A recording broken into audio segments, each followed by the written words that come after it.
역대하를 읽기 시작합니다. 3장 1절, 2절 그렇게 두 절만 우리 다 같이 한 목소리로 읽도록 하겠습니다. 다 찾으시고 못 찾으신 분들은 앞에 화면을 보세요.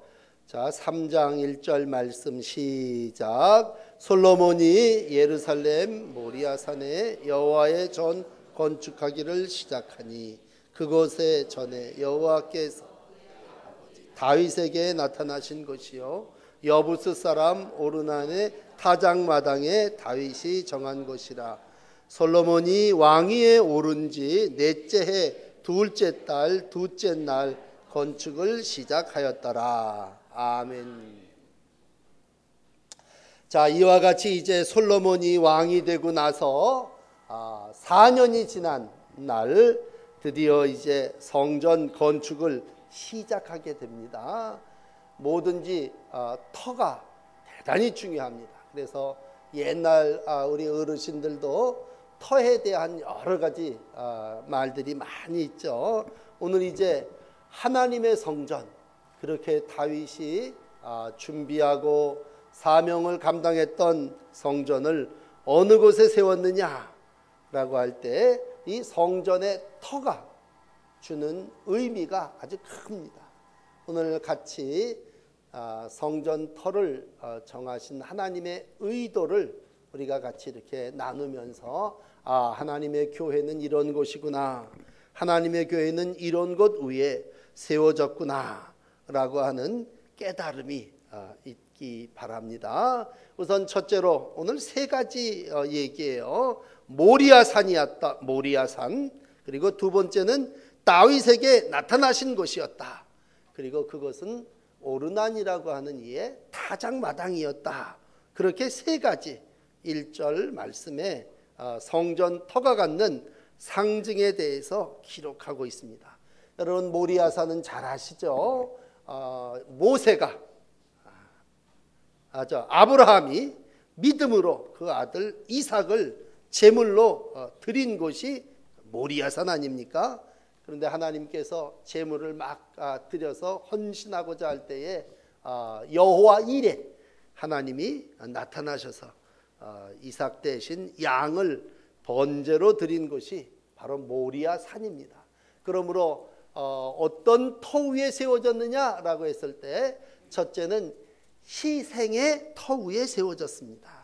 여호와 일에 하나님이 양을 번제로 드린 곳, 우리 대신 이삭 대신 속죄의 예물을 드린 곳이라면 우리 하나님께서 예수 그리스도를 통해서 우리에게 구속의 은총을 허락해 주셨다면 하나님의 교회에는 가장 기본적인 터의 의미는 희생입니다. 희생. 오늘도 여러분들이 십자가를 바라보고 계시는데 저 십자가가 우리 가운데 주시는 가장 큰 의미는 예수님이 보혈을 흘려서 희생 제물이 되셨다는 거죠. 그래서 성전은 어떤 곳이냐? 희생이 있는 곳입니다. 아브라함의 믿음이 그대로 나타나서 독자 이삭을 모리아 산에 올라가서 번제로 드리고자 할 때에 여호와 일에 하나님이 함께 하셨습니다. 오늘도 희생을 통해서 하나님께서 영광을 받으시고 오늘도 여호와 일에 하나님이 우리 가운데 모든 것을 준비하여 주시는 줄을 믿습니다. 그러므로 하나님께서 성전 터를 모리아산에다가 정해라, 그 얘기는 어디든지 희생이 있는 곳에 하나님께서 제단을 쌓게 하시고 희생이 제단으로 제물로 드려질 때 하나님이 그곳에서의 예배를 받아주시는 줄을 믿습니다. 두 번째는 같은 절입니다만 여호와께서 다윗에게 나타나신 곳입니다. 다윗이 하나님을 만났다는 그러한 의미인데 여기에는 좀 설명이 필요해요. 우리가 앞에 그 성경을 쭉 읽어왔습니다만 다윗이 왕위에 올라가서요 전쟁에 승승장구할 때 다윗의 마음속에 사단이 역사합니다. 그래갖고 사단이 와갖고 뭐라고 얘기하냐면 너희의 군대의 수를 한번 계수해봐라, 백성의 수를 한번 세봐라, 그 얘기입니다. 다윗이 정말 요압 장군이 청을 거절했음에도 불구하고 웬일인지 자기의 수, 병사의 수, 인구 조사를 하게 됩니다. 하나님이 다윗을 괘씸하게 여기셨죠.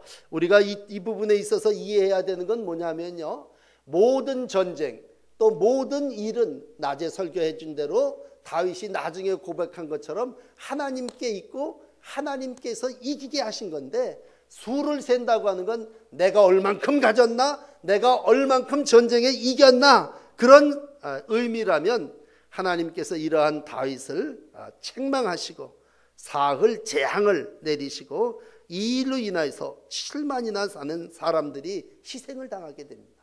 우리가 아무 일도 아닌 것 같지만 그만큼 다윗이 하나님 앞에, 요즘 말로 얘기하면 괘씸한 짓을 했기 때문에 하나님께서 재앙을 내리셨고 많은 이들이 전염병으로 생명을 잃어버리게 됩니다. 이때 다윗이 하나님 앞에 나와서 번제를, 제단에 제물을 쌓으면서 하나님 앞에 간절히 굵은 베옷을 입고 장로들하고 같이 하나님, 범죄한 사람은 납니다. 주의 손으로 내 아비와 나를 치십시오.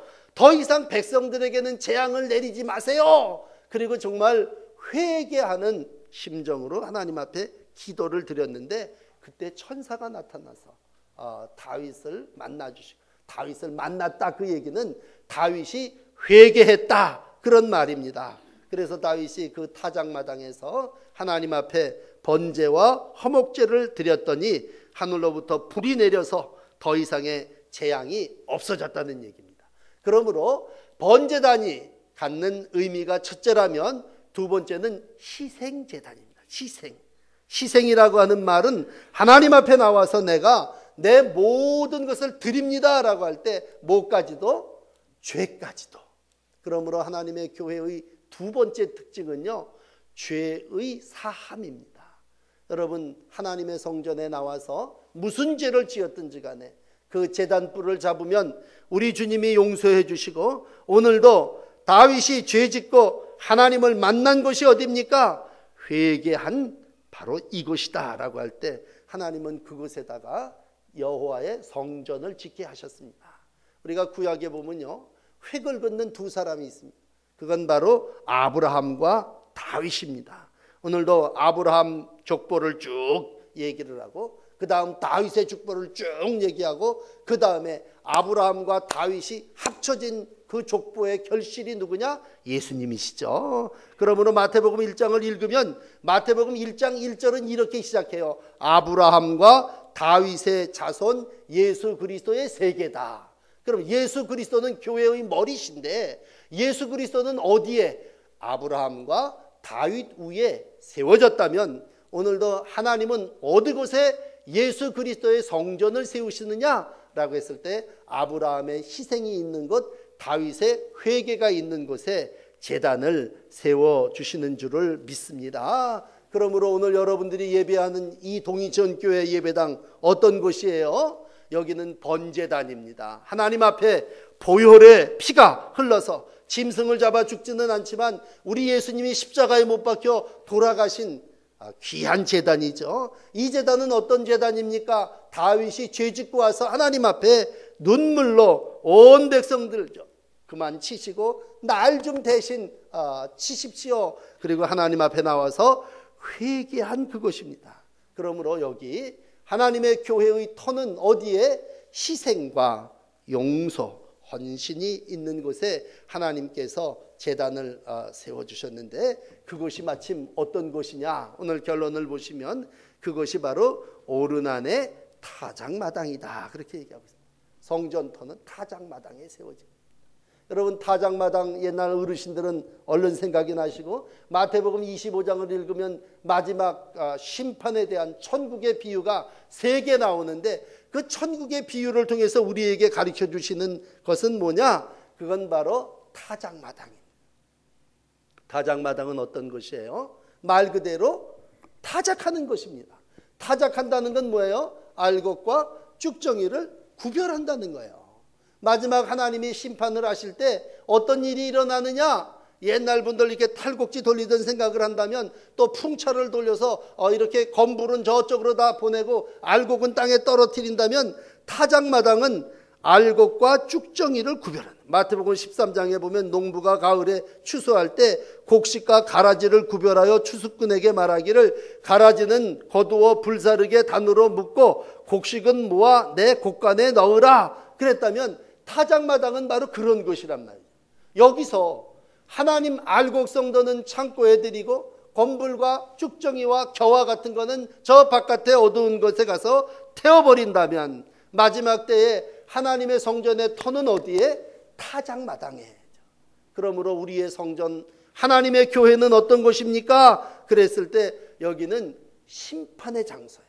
여러분 좀 무서운 얘기입니다만 곡식을 심판하는 타작마당이 있기에 농부는 키를 가지고 적게는요 까불러서라도요 알곡을 모으고 쭉정이를 겨에 날린다면 어떤 사람이 돼야 되느냐라고 했을 때 뿌리가 깊어서 알곡 성도가 돼야지 뿌리가 없어서 바람에 나는 겨와 같다고 시편 1편이 얘기했다면 뿌리가 없는 건 겨죠 겨. 그건 다 날아갑니다. 바람이 이리 불면 이리 날아가고 바람이 저리 불면 저리 날아가서 생명을 잃어버린다는 얘기죠. 그러므로 마지막 때에 알곡, 생명 있는 밀알은 하나님 창고에 거두시고 생명이 없는 겨와 쭉정이들은 다 불 속에 집어넣게 된다면 세례 요한은 와서 얘기하는 거죠. 회개에 합당한 열매를 맺으라. 그 얘기는 오늘 모든 걸 다 종합해서 예수 그리스도가 오시는데 이제 하나님의 아들이신 예수 그리스도가 와서 너희에게 회개에 합당한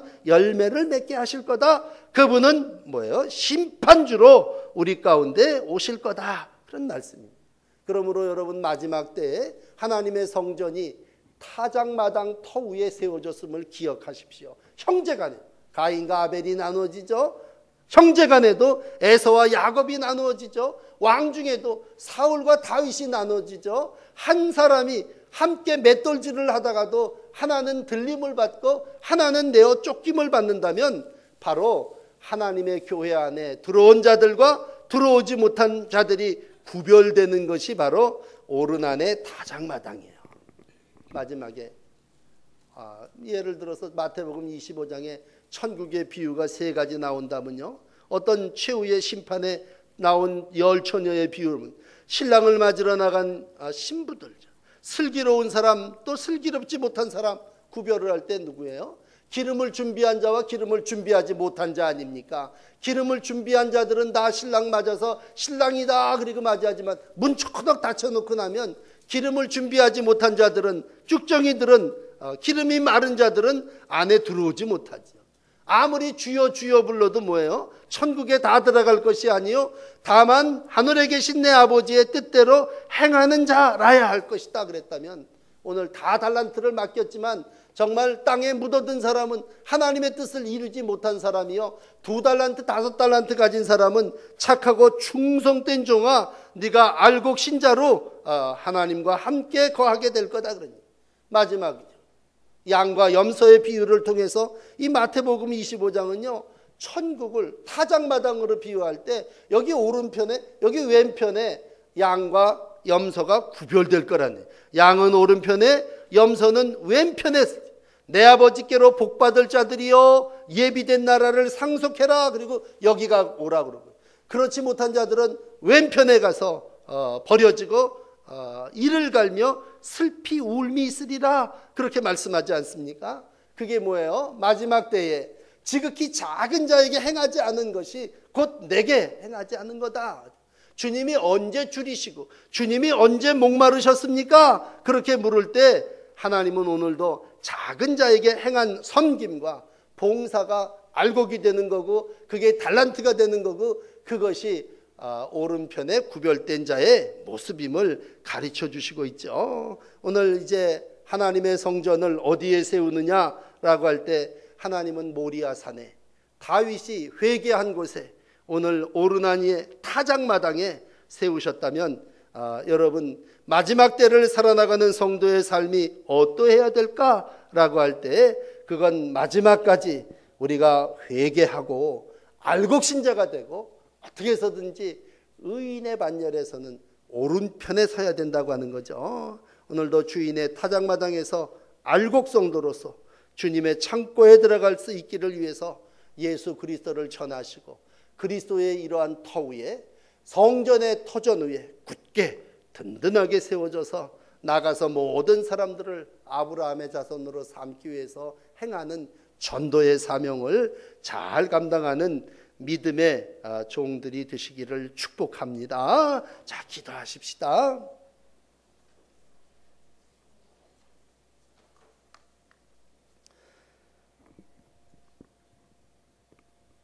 우리의 삶을 축복하시는 아버지, 이제 솔로몬으로 하여금 성전을 세우시는데 그 성전이 모리아 산이요 다윗이 회개한 곳이요 오르난의 타작마당이라고 말씀해 주셨습니다.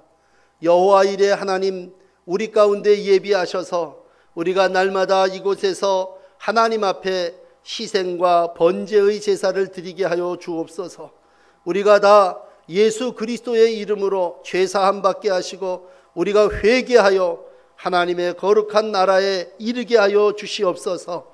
우리가 다 알곡신자 되어 오른편에 있게 하여 주시고 마지막 타작마당에 하나님이 원하시는 거룩한 백성으로 세움받는 충성스러운 종들이 되게 하여 주시옵소서.